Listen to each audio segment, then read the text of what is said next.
Assalamualaikum warahmatullahi wabarakatuh. Innal hamdalillah nahmaduhu wa nasta'inuhu wa nastaghfiruh wa na'udzu billahi min shururi anfusina wa min sayyiati a'malina. Man yahdihillahu fala mudilla lahu wa man yudlil fala hadiya lahu. Asyhadu an la ilaha illallah wahdahu la syarika lahu wa asyhadu anna Muhammadan abduhu wa rasuluh.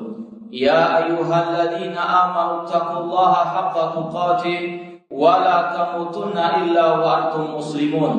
Ya ayyuhan nasu taqu rabbakum alladzi khalaqakum min nafsin wahidah wa khalaqa minha zawjaha wa batha minhuma rijalan katsiran wa nisaa'a wattaqullaha alladzi tasaaluna bihi wal arham innallaha kana 'alaikum raqiba. Ya ayyuhalladzina amanu taqullaha wa qulu qawlan sadida yuslih lakum a'malakum wa yaghfir lakum dhunubakum wa may yuti'illaha wa rasulahu faqad faza fawzan 'azima. Amma ba'd, fa inna asdaqal hadithi kitabullah wa khairal hadi hadi Muhammadin sallallahu alaihi wasallam wa syarrul umuri muhdatsatuha wa kullu muhdatsatin bid'ah wa kullu bid'atin dhalalah wa kullu dhalalatin finnar. Ma'asyiral muslimin ikhwani fillah wa akhwati rahimani wa rahmakumullah. Kita teruskan kembali kajian tentang fikih Asmaul Husna yang asalnya pembahasan kitab Fathul Janadani Syarh Muqaddimah Risalah Ibnu Abi Zaid Al-Qarawani oleh Fadilatul Syekh Abdul Muhsin bin Hamad Al-Abad Al-Badr hafizallahu taala. Sekarang kita sampai pada nama Allah Al-Hafidh. Kalau dalam kitabnya Syekh Abdul Muhsin itu nama yang ke-15, yaitu nama Allah Al-Hafidh, yang maha menjaga. Kita langsung membaca penjelasan dari putra beliau Syekh Dr. Abdul Razak bin Abdul Muhsin Al-Abad Al-Badr.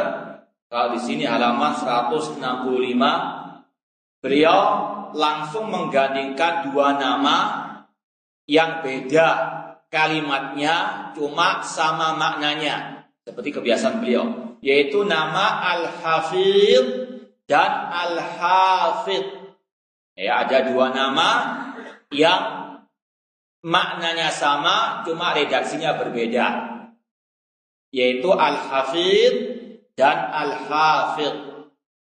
Kalau yang di buku Fathul Janadani disebut satu, yaitu Al-Hafidh.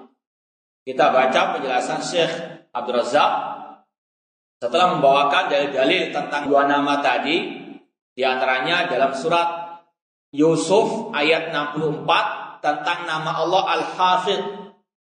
Wallahu khairun hafidha. Allah lah sebaik-baik yang menjaga. Wa huwa arhamur rahimin. Ini dalilnya surat Yusuf ayat 64 tentang nama Allah Al-Hafidh. Kemudian Syekh Abdul Razak berkata, wa hadanil ismanil aziman dalani ala anna Allah subhanahu mausufun bil hifzi. Dua nama tadi Al-Hafidh dan Al-Hafidh itu menunjukkan akan sifat Allah, yaitu yang menjaga. Wa hadal wasfu yatanawal amrain. Sifat Allah menjaga itu mencakup dua hal. Yang pertama, al-hifdzu bi ilmihi jami'ul ma'lumat. Yang pertama, Allah menjaga dengan ilmunya segala sesuatu yang terjadi di atas muka bumi ini. Fala yaghibu anhu syai'un minha. Yaitu maknanya tidak ada yang tersembunyi bagi Allah sesuatu apapun. Ini hampir sama dengan makna al-alim. Allah maha mengetahui segala sesuatu. Al-Hafidh atau Al-Hafidh itu juga sama, Allah menjaga dalam artian Allah mengawasi, mengetahui segala yang terjadi di atas muka bumi ini. Tidak ada sesuatu yang tersembunyi bagi Allah. Wa fi muqabil dzalik an-nisyan. Di antara lawan dari nama Al-Hafidh atau sifat Al-Hifdzi yaitu kelupaan.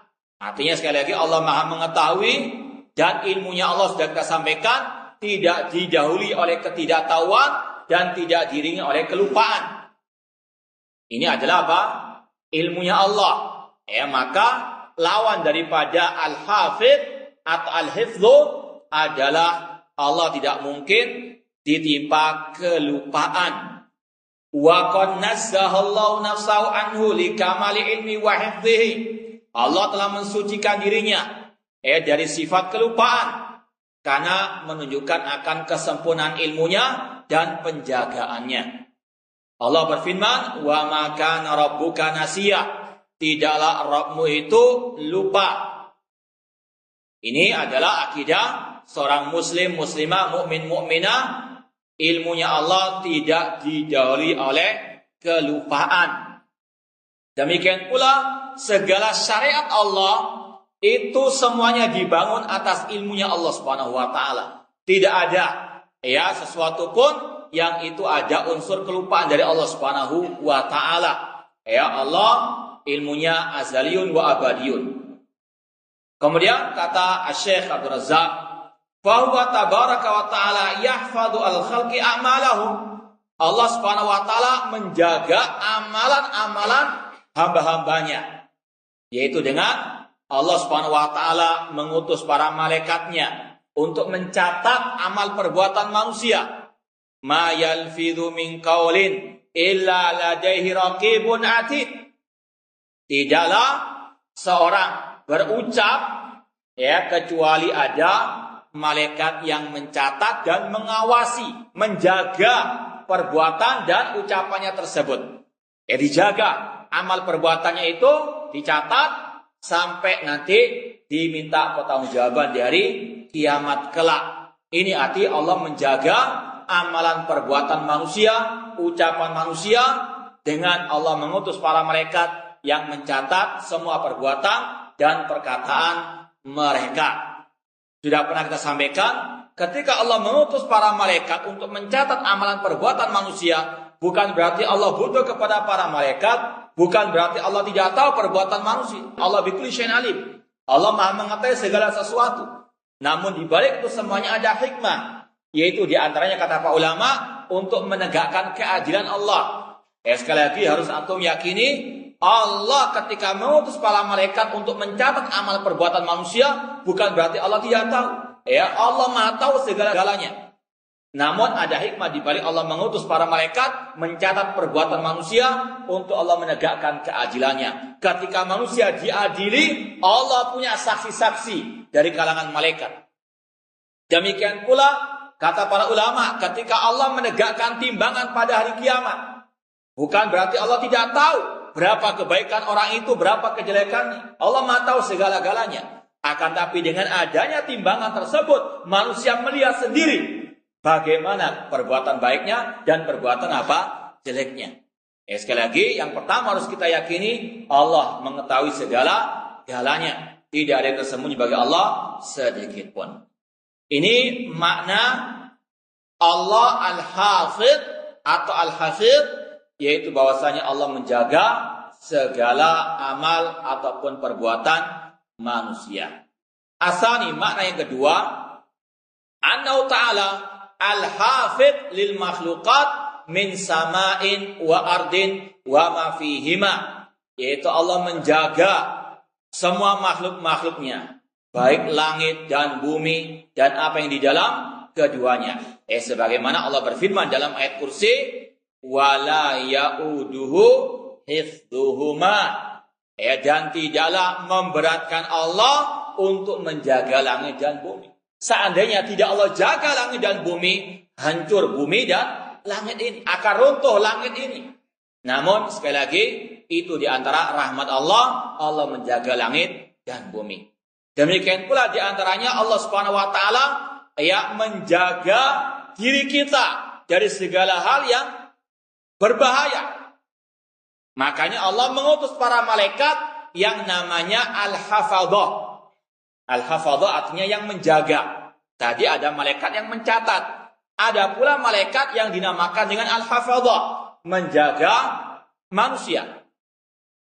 Kata para ulama, setiap manusia, setiap saatnya Ya, itu ada 4 malaikat yang ada di sebelah kanan kirinya, depan dan belakangnya. 2 di kanan kiri, ini yang kita sampaikan tadi, yang mencatat perbuatan orang tersebut, yang mencatat ucapan orang tersebut. Ini di kanan dan apa? Di kiri. Ya, di sebelah kiri dan kanan ada malaikat yang mencatat. Kemudian Allah mengatakan, lahu muaqibatun min baini yadayhi wa min khalfihi yahfadunahu min amrillah. Bahwasanya Allah memiliki malaikat-malaikat yang bergantian menjaga manusia. Lahu muaqibatun min baini yadayhi wa min khalfihi, di depan dan di belakangnya. Kata para ulama, Allah mengutus 2 malaikat yang menjaga amal perbuatan dan ucapannya, kanan dan kiri, depan dan belakang, menjaga jasmani orang tersebut dari hal-hal yang berbahaya. Kata Abdullah bin Abbas radhiyallahu anhuma, kalau kita misalkan di sekeliling kita ini, di udara ini, kalau kita belajar mungkin dulu biologi, itu pasti banyak bakteri, banyak virus. Namun Allah Subhanahu wa taala menjaga kita dengan adanya para malaikat tersebut, sehingga kita tidak terkena virus dan bakteri yang bergentayangan di sekeliling kita.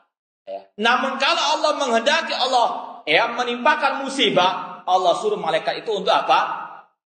Berpaling dari orang tersebut, pergi dari orang tersebut, sehingga orang tersebut tidak ada yang menjaganya.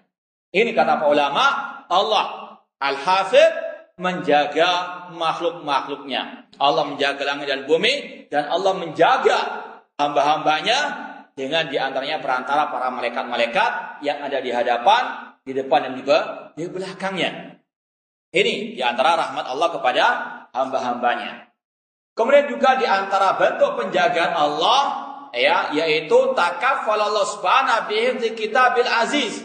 Allah menjaga kitabnya, yaitu Al-Quranul Karim, dari segala bentuk penyelewengan, dari segala bentuk tangan jahil. Allah mengatakan, inna nahnu nazzalna dzikra wa inna lahu lahafidhun. Sesungguhnya kamilah yang menurunkan Al-Quran, dan kami pula yang akan menjaga Al-Quran. Ini adalah apa? Janji Allah. Tidak mungkin ada yang bisa merubah, mengotak-atik Al-Quranul Karim sampai akhir zaman nanti. Meskipun ada yang berusaha, namun secepat mungkin akan tersingkap orang-orang yang mau mencoba-coba mengotak-atik ayat-ayat Al-Quran. Fala yatulu ta'rifun, tidak mungkin ada orang yang menyelewengkan Al-Quran kemudian sampai bertahan lama. Wala yahaqu tabdilun, tidak mungkin ada yang merubahnya. Wala yughayyar fihi harfun, tidak mungkin ada satu huruf pun yang dirubah. Dan itu diantaranya dengan Allah menjadikan kaum muslimin banyak yang menghafalkan ayat-ayat Al-Quran, dibandingkan dengan kitab-kitab yang lain. Tidak ada yang menghafalkan kitab-kitab tersebut. Adapun Al-Quran banyak sekali al-huffaz, para penghafal Al-Quran. Kalau ada sedikit saja yang keliru, pasti mereka bisa membenarkannya. Wa min ma'ani hadzal ismi annahu subhanahu al-hafidh li ibadihi min jami'i ma yakrahuna wa hibdu lahum naw'an amun wa khasun. Kemudian di antara makna Allah Al-Hafidh, itu yang seperti kita sampaikan, Allah menjaga hamba-hambanya. Dan itu ada 2 makna. Menjaga hamba-hambanya ada 2 makna.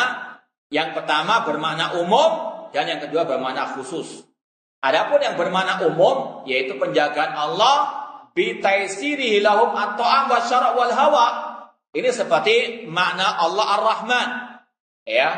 Bahwasanya Allah menyayangi semua makhluknya. Namun ada 2 bentuk kasih sayang Allah. Kasih sayang secara umum dan kasih sayang secara khusus. Kasih sayang Allah secara umum kepada semua hambanya, yang kafir, yang mukmin, Allah beri makan, Allah beri minum, Allah beri kesehatan, Allah berikan rezeki, harta, kedudukan dan sebagainya. Ini mencakup semua manusia, yang kafir maupun yang mukmin. Adapun yang khusus kasih sayang Allah hanya kepada orang beriman, dengan Allah berikan hidayah, dengan menjadikan mereka sebagai hamba-hambanya yang al-muslimin, al-mu'minin. Sama juga dengan ini, ada dua bentuk penjagaan Allah kepada hamba-hambanya. Yang pertama secara umum, Allah menjaga mereka dengan memberi mereka makan, memberi mereka minum, memberikan kepada mereka udara untuk mereka bernapas, wa hidayatum ila masalihihim, untuk mereka mendapatkan berbagai macam bentuk kebaikan di dunia ini. Sebagaimana Allah berfirman dalam surat Thaha ayat 50, alladzi a'ta kulla syai'in khalqahu tsumma hada. Dialah Allah yang memberikan segala sesuatu kepada makhluk-makhluknya, kemudian dialah yang menunjukkan kepada makhluk-makhluknya tersebut untuk meraih yang bermanfaat bagi mereka. Ini yang pertama. Demikian pula di sini disampaikan tadi ayat yang sudah kita baca, lahu muaqibatun min baini yadayhi wa min khalfihi yahfazunahu min amrillah. Allah memiliki malaikat-malaikat yang bergantian di depan dan di belakang. Mereka menjaga manusia dengan perintah dari Allah Subhanahu wa taala. Ya, seperti tadi Allah mengutus dua malaikat di depan dan belakang untuk menolak segala bentuk bahaya, kecuali kalau Allah menghendaki untuk menimpakan musibah kepada orang tersebut, maka diperintahkan malaikat yang menjaga untuk pergi dari orang tersebut sehingga dia akan ditimpa musibah dengan seizin dari Allah Subhanahu wa taala. Adapun penjagaan Allah secara khusus yaitu hifdzuhu li auliyaihi, yaitu Allah menjaga para wali-walinya. Siapa wali Allah? Alladzina amanu wa kanu yattaqun, yang beriman, yang bertauhid dan yang bertakwa kepada Allah Subhanahu wa taala. Ini namanya wali Allah. Ya, wali Allah bukan yang imamannya 1 meter, tasbihnya 2 meter, tiap hari qomat kamit enggak tahu apa bacaannya, Ya, wali Allah, kata Syekhul Islam Ibnu Taimiyah rahimahullah, tidak punya penampilan khusus. Ya, seperti tadi, pakaiannya khusus tidak ada, sama seperti manusia. Ya, mereka punya dua hal yang menjadikan mereka sebagai wali Allah, yaitu tadi iman dan takwa kepada Allah Subhanahu wa taala. Dan sudah disampaikan oleh para ulama bahwasanya wali Allah tidak mesti punya kesaktian-kesaktian. Ya, sekali lagi cukup orang itu beriman, bertakwa, bertauhid, menjalankan perintah Allah, meninggalkan larangan Allah, di atas sunnah Rasul dengan ikhlas, itulah wali Allah. Tidak harus punya hal-hal yang luar biasa atau disilakan dengan karamah.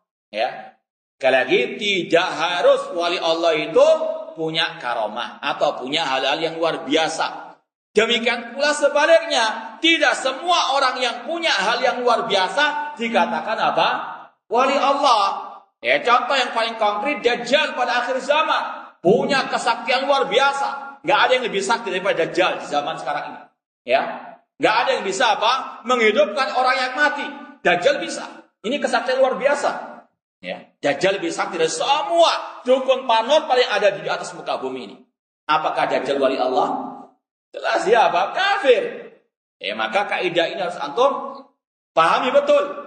Tidak semua wali Allah punya namanya karamah atau hal-hal yang luar biasa. Demikian pula tidak semua yang punya hal-hal yang luar biasa dikatakan sebagai wali Allah. Contoh yang paling konkret tadi Dajjal.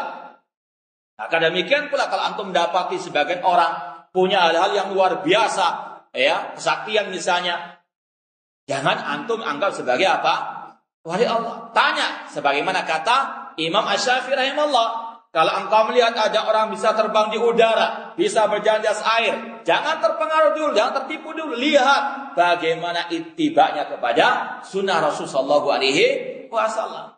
Meskipun dia bisa terbang, masya Allah, namun tidak pernah sholat berjamaah di masjid.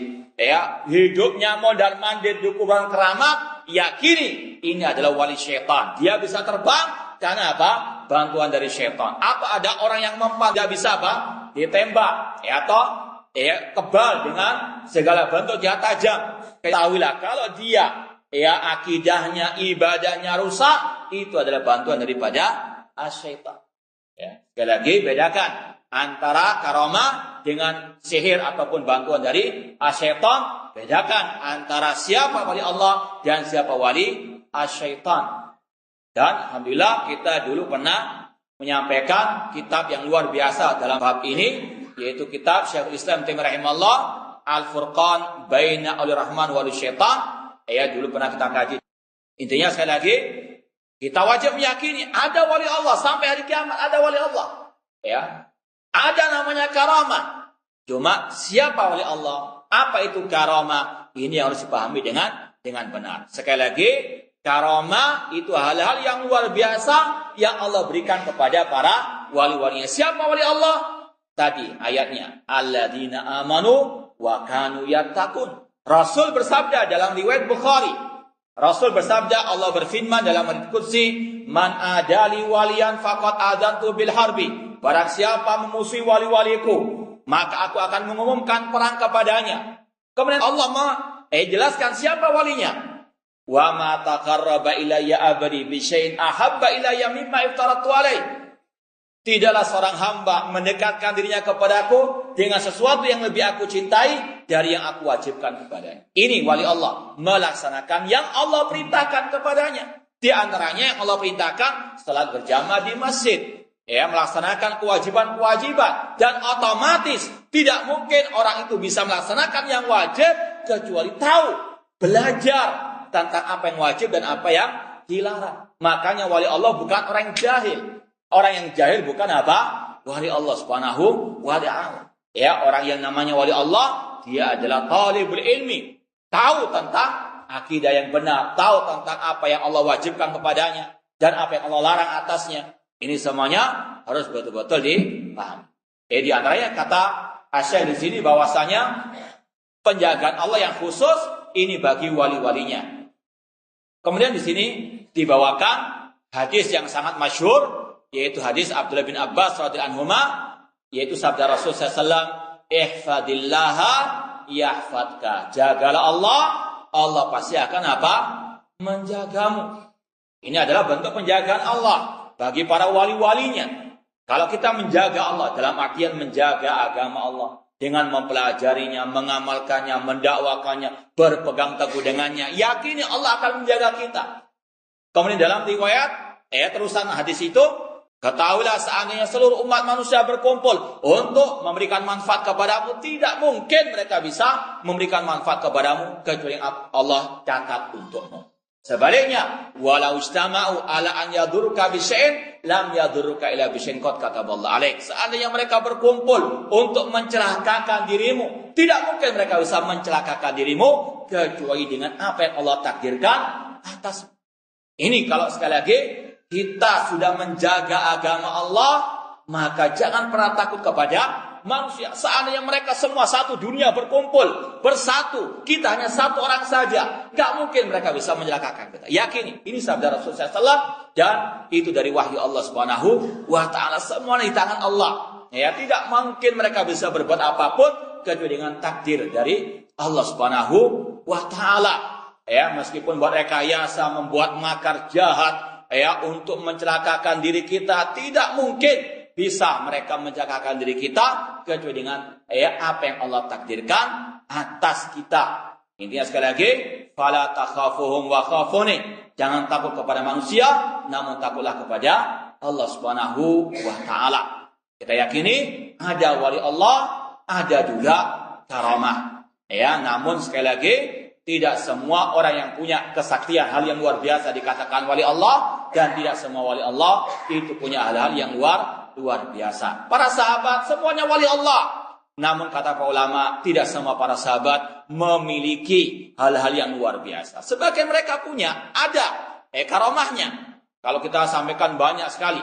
Di antaranya Abu Bakar Siddiq radhiyallahu ta'ala anhu, ketika didatangi oleh tamu, kemudian dibuatkan makanan, semakin dimakan dengan lahap, semakin bertambah makan tersebut dari bawah. Mereka tamunya kenyang, namun makanan masih utuh. Ya, ini adalah karamahnya Abu Bakar Siddiq. Umar bin Khattab di antara karamahnya, ketika beliau khutbah Jumat di kota Madinah, spontan beliau mengatakan, ya Sarya al-Jabal al-Jabal. Sarya adalah panglimanya Umar bin Khattab yang dikirim ke negeri Syam. Beliau secara spontan di khutbah itu mengatakan, wahai Sarya, pergi ke gunung. Ketika pasukan itu tiba ke kota Madinah dengan membawa kemenangan. Mereka bercerita ketika dalam pertempuran mereka sempat terkalahkan, terpukul mundur. Ketika itu mereka langsung mendengar ucapan Umar bin Khattab. Umar bin Khattab di Madinah, mereka di negeri Syam.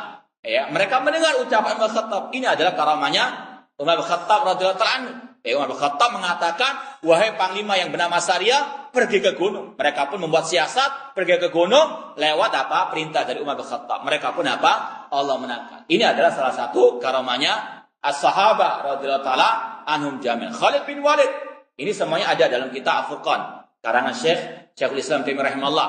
Khalid bin Walid pernah suatu saat dia mau memimpin pasukan perang.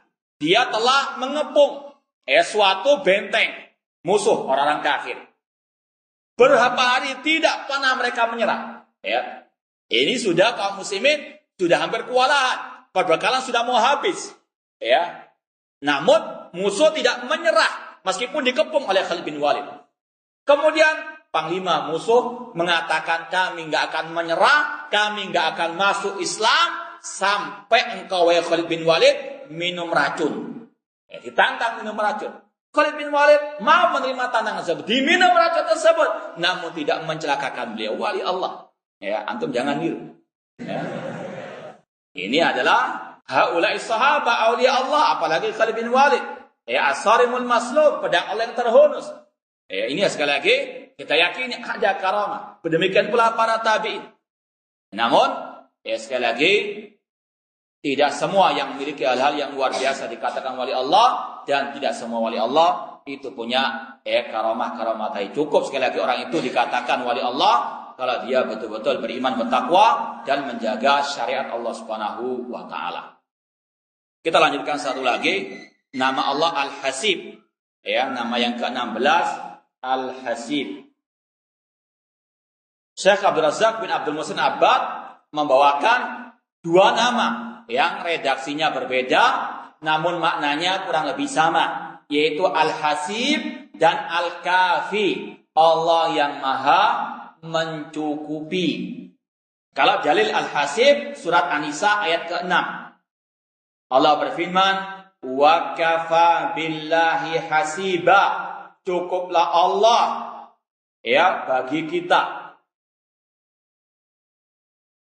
Kata Syekh Abdul Razak, wal hasib huwal kafi alladhi kafa ibadahu jami'a ma ahammahum min umuri dinihim wa dunyahum. Al hasib itu maknanya Allah yang maha mencukupi hamba-hambanya dari segala yang dia butuhkan, baik dalam urusan agama ataupun urusan dunia. Al-muyassir lahum kullama yahtajunahu, dan Allah yang memudahkan hamba-hambanya untuk menggapai yang dia butuhkan. Adafi anhum kullama yakrahunahu, dan dialah Allah yang menolak segala hal yang berbahaya bagi hamba-hambanya tersebut. Ini mirip dengan Al-Hafid tadi. Artinya Allah mencukupi, Allah menjaga hamba-hambanya dari segala hal yang dia butuhkan. Ada kemiripan. Maka yang di sini dikatakan oleh Syekh, wa min ma'ani al-hasib annahu al-hafid ala ibadihi kullama amilu ahsahullahu wa nasuh. Di antara makna al-hasib bahwasanya Allah adalah al-hafid yang maha menjaga apa yang diperbuat oleh hamba-hambanya. Allah menghitung segala-galanya. Wa alima ta'ala dzalik wa may yazallahu salihal amal min fasidihi wa hasanahu min qabihihi. Allah yang membedakan mana amal yang baik, mana yang taleh, yang rusak, mana yang baik. Wa alima ma yastahiquna min jaza, dan Allah mengetahui apa balasan bagi hamba-hamba tersebut. Wal kafi alladhi kifayatul khalqi kullama ahammahum biyadi subhana wa kifayatu lahum amatan wa khassatan. Pencukupan Allah kepada hambanya tadi ada dua, kurang lebih sama. Allah mencukupi semua makhluknya. Makanan, minumnya Allah suplai semuanya. Ini bagi semua makhluk-makhluknya, baik yang kafir maupun mukmin. Adapun yang khusus, Allah menjaga, mencukupi hamba-hambanya lil mutawakkilin, hanya yang bertawakal kepada Allah Subhanahu wa taala. Allah berfirman, wa may yatawakkal 'ala Allah fa huwa hasbuh. barang siapa yang bertawakal kepada Allah, Allah akan apa? Mencukupinya. Ini janji Allah. Ya, apa itu tawakal? Kata Al-Imam Ibn Rajab Al-Hambali, sidqu i'timadil qalbi 'ala Allah fi jalbil masalih wa daf'il madar fil umuri kulliha. Apa itu tawakal? Yaitu kejujuran hati dalam bergantung kepada Allah Subhanahu wa taala dalam meraih kebaikan atau dalam menghindari kejelekan dalam segala urusan. Kalau terjemahan bebasnya secara singkatnya yaitu ketergantungan hati kepada Allah Subhanahu wa taala. Betul-betul hati itu bergantung kepada Allah, tidak bergantung kepada manusia sama sekali. Kita berusaha, kemudian kita apa? Minta tolong kepada Allah, kita serahkan semuanya kepada Allah Subhanahu wa taala. Sebagaimana kalau kita ingat sabda Rasul ketika kita keluar dari rumah, kita diajarkan membaca apa? Bismillahirrahmanirrahim. Tawakkaltu 'ala Allah la haula wala quwata illa billah. Ini antum harus selalu ingat, ya. Rasul mengatakan dalam hadis riwayat Tirmidzi, "Idza kharaja ar-rajulu min manzilihi." Apabila seseorang keluar dari rumahnya, kemudian dia membaca bismillah, ya Allah, aku menyebut namamu, aku minta tolong kepadamu. Tawakkaltu 'ala Allah, aku bertawakal, bersandar bergantung kepada Allah. La haula wala quwata illa billah. Tidak ada daya kekuatan kecuali dengan pertolongan Allah. Maka kata Rasul, Allah mengatakan, hudita, engkau yang membaca zikir tadi ketika keluar dari rumah telah mendapatkan petunjuk. Wa kufita, engkau mendapatkan kecukupan dari Allah. Wa uqita, dan engkau mendapatkan perlindungan dari Allah Subhanahu wa taala. Tidak cukup itu saja. Rasul mengatakan, wa yatanahnu syaitan, setan akan lari dari orang tersebut. Wa yaqulu syaitan akhar, kaifa laka birajulin qad hudiya wa kufiya wa uqiya. Setan-setan yang lain akan mengatakan kepada teman-temannya, tidak akan mungkin engkau bisa menggoda orang tersebut ketika dia membaca zikir tersebut, karena dia telah mendapatkan hidayah, petunjuk dari Allah, mendapatkan kecukupan, mendapatkan perlindungan dari Allah Subhanahu wa taala. Kalau Allah sudah melindungi, tidak akan mungkin ada yang bisa mengganggu kita. Maka sekali lagi, ini senjata orang muslim, muslimah, tawakal kepada Allah Subhanahu wa taala. Gantungkan semua harapan kita kepada Allah. Jangan takut kecuali kepada Allah, jangan pernah berharap kecuali kepada Allah Subhanahu wa taala. Bahkan Rasul ketika dimintai wasiat oleh seorang sahabat, ya Rasulullah, idni wa aujiz. Ya Rasulullah, berilah aku, jangan singkat. Di antaranya Rasul mengatakan, wa ajmi'il ya'sa mimma fi aidin nas. Jangan engkau banyak berharap kepada manusia. Jangan engkau banyak bergantung kepada manusia. Karena manusia la haula wala quwata illa billah. Manusia tidak punya apa-apa, kecuali dengan pertolongan dari Allah. Manusia bisa mati. Makanya Allah mengatakan wa tawakkal 'alal hayyil ladzi la yamut. Bertawakallah kepada Allah yang Maha Hidup, yang tidak akan pernah mati.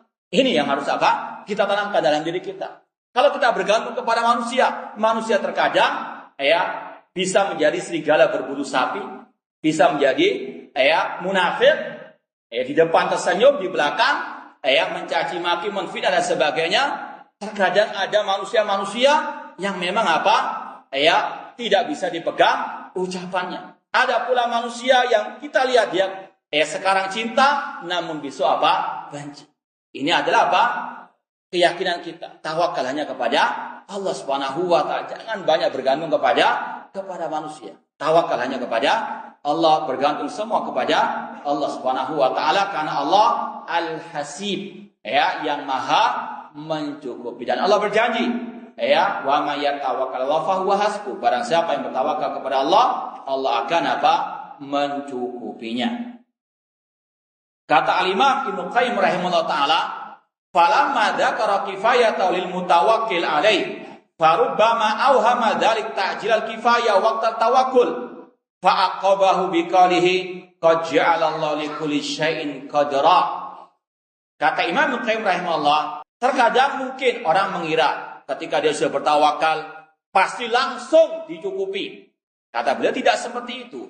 Makanya Allah mengatakan setelah ayat tadi wa may yatawakkal fa huwa hasbuh, Allah mengatakan Allah menjadikan segala sesuatu ada takdirnya. Dalam artian bisa jadi sekarang nggak dicukupi, namun besok, namun lusa, namun yakin pasti Allah mencukupi. Ketika Allah belum mencukupi sekarang, Ada hikmah di balik itu semuanya. Ya, kita wajib husnudzon kepada Allah. Bukan Allah mengingkari janjinya, tidak. Namun Allah di sini mengatakan Allah pasti mencukupi. Cuma kapan? Apa langsung? Tidak mesti. Allah mengatakan pada ayat terakhir di sini, At-Tolak ayat ketiga, Allah menjadikan segala sesuatu ada waktunya ada. Dan Allah yakini Allah lebih mengetahui tentang diri kita daripada diri kita sendiri. Yang penting husnudzon, tawakal kepada Allah Subhanahu wa taala. Ya, sebetulnya masih banyak pembahasan tentang hal ini. Cukup apa yang kita sampaikan, kurang lebihnya ana mohon maaf. Bagaimana hukum bagi orang yang sholat berjamaah tapi beda muhrim? Bagaimana hukumnya? Beda muhrim, ini salah kata ya. Beda mahram. Muhrim itu orang yang sedang ihram untuk haji atau untuk umrah. Itu namanya muhrim. Kalau yang diharamkan dinikahi namanya apa? Mahram. Ya. Bagaimana kalau sholat dua orang ikhwan dan akhwat, satu laki satu perempuan, intinya ya laki depan, perempuan ya di belakang, tidak sejajar. Wallahu a'lam. Jadi tolong dibetulkan istilah muhrim dan mahram. Apakah melihat atau bermain sepak bola, basket dan lain termasuk tasyabbuh? Wallahu a'lam. Secara asal kata para ulama itu adalah olahraga yang mubah. Itu sudah bukan merupakan kekhususan orang kafir. Akan tapi tentunya dengan adab-adabnya. Tidak memakai pakaian yang membuka aurat misalnya. Kemudian juga tahu waktu. Jangan sudah waktunya masuk sholat maghrib. Terus main olahraga tersebut, dan juga jangan menyibukkan hal tersebut sehingga lalai daripada talabul ilmi. Juga semikian, jangankan ini masalah latihan bela diri. Kita mau apa? Mempersiapkan diri. Iya betul, tapi tahu waktu juga. Waktunya belajar agama itu yang lebih utama. Masya Allah, belajar bela diri satu hari 25 jam. Misalnya. Sedangkan belajar ilmu agama cuma 1 menit saja. Ini kebablas, ini adalah orang yang keblinger. Ditekankan oleh para ulama thalabul ilmi yang lebih penting, terutama di zaman sekarang. Bela diri silakan. Cuma jangan berlebihan. Masalah bela diri luar biasa. Sehari-harinya membahas masalah bela diri. Akan tapi masalah akidah, ditanya ainallah wallahu a'lam misalnya. Ini sesuatu yang aib. Dakwah salafiyah itu di antara ciri khasnya itu betul-betul antusias, semangat dengan thalabul ilminya, terutama masalah al-aqidah, tanpa mengesampingkan masalah difa'un nafsi misalnya, wa aidulah masatatu min quwwah. Akan tapi sekarang ada gejala seperti itu. Masya Allah, di medsos perbincangan tiap harinya masalah bela diri, buat panah, buat indah seterusnya. Namun lupa dengan ngajinya jarang, latihannya kulayom tiap hari 26 jam. Ini adalah orang yang tidak tahu manhaj salaf yang sebenarnya. Apabila ada seorang bernama Abdul Khalik, tetapi lingkungan dan keluarga yang memanggilnya Pak Khalik, bagaimana cara menyikapinya? Ya disampaikan yang benar. Memang pernah hal ini ditanyakan kepada Syekh Abdul Muhsin Al-Abbad Al-Badr tentang orang yang namanya Abdurrahman, dipanggil Man atau Rahman. Kata beliau, yang saya ingat, ini termasuk keajaiban orang Indonesia. Dikasih nama yang lengkap, mintanya disingkat-singkat. Kalau mungkin bisa ditegur yang baik, yang baik. Kalau enggak usah noleh sudah. Apakah boleh seseorang duduk di suatu pengajian yang ustadznya bukan dari pemahaman salafus soleh, dengan alasan yang baik yang diambil ilmunya, atau sambil menunggu waktu sholat isya karena kajiannya ba'da maghrib? Kalau dengan alasan diambil yang baik, dia duduk itu sudah nggak baik. Bagaimana dia mau mengambil yang baik? Sedangkan para ulama melarang duduk di pengajian, kajian, majelis-majelisnya ahli bidah. Itu sudah Sudah nggak baik. Apalagi mengatakan mau cari yang baik, duduknya saya sudah nggak baik. Dia nggak tahu itu nggak baik. Ini adalah orang yang sok. Ini adalah orang yang keblinger, orang yang maghrur. Ini adalah suatu yang batin. Pada zaman para sahabat tabi'in, mereka, kata Syekh Ibrahim Ar-Ruhaili, kalau disebutkan mungkin bisa ribuan ucapan para ulama yang melarang keras duduk di majelisnya ahli bidah. ya, entah sufi atau haroki atau yang semisal dengan mereka, hukumnya haram. Ya, tidak ada kata-kata apa kita ambil yang banyak. Duduknya saja sudah apa? Sudah haram. Ini orang yang jahil murakkab, jahil yang kuadrat. Nah, apalagi sekedar alasannya menunggu waktu Isya. Lebih baik pulang ke rumah dulu, atau kalau bisa cari masjid yang lain, masih panjang waktu. Ya, atau mungkin makan lebih baik di warung atau di restoran misalnya. Ya, kalau kesepian ngajak teman, masih banyak di sini yang mau. Ya kan? Ya. Ini bukan alasan, ini alasan yang tidak benar. Dan ini yang sangat amat kita sayangkan, banyaknya dai-dai yang dari luar salafi masuk ke wilayah kita dakwah salafiyah, itu di antara sebab utamanya adalah jamaah-jamaah kita yang sok seperti ini. Ya, yang ngeminteri, disampaikan ini bukan salafinya, ya ngotot. Ya, ini apa? Ruwetnya itu dari jamaah kita sendiri. Ya, jadi sebagaimana orang kafir, kata Syekhul Islam rahimahullah, mereka menang atas kaum muslimin bukan karena kekuatan mereka, namun karena kelemahan kita. Demikian pula menyusupnya dai-dai harokah, dai-dai yang sesat menyesatkan ke dalam barisan dakwah salafiyah, di antara sebabnya karena jamaah-jamaah kita yang apa? Yang ruwet, ya, yang apa? Sok seperti ini. Maka hati-hati. Ya, saya rasa ini yang bisa kita sampaikan. Semoga kita tetap masih bisa istiqomah di atas Islam dan sunnah Rasulullah SAW dan di atas manhaj salafi yang sejati. Aqul qouli hadza wa akhiru da'wana alhamdulillahi rabbil alamin. Wassalamualaikum warahmatullahi wabarakatuh.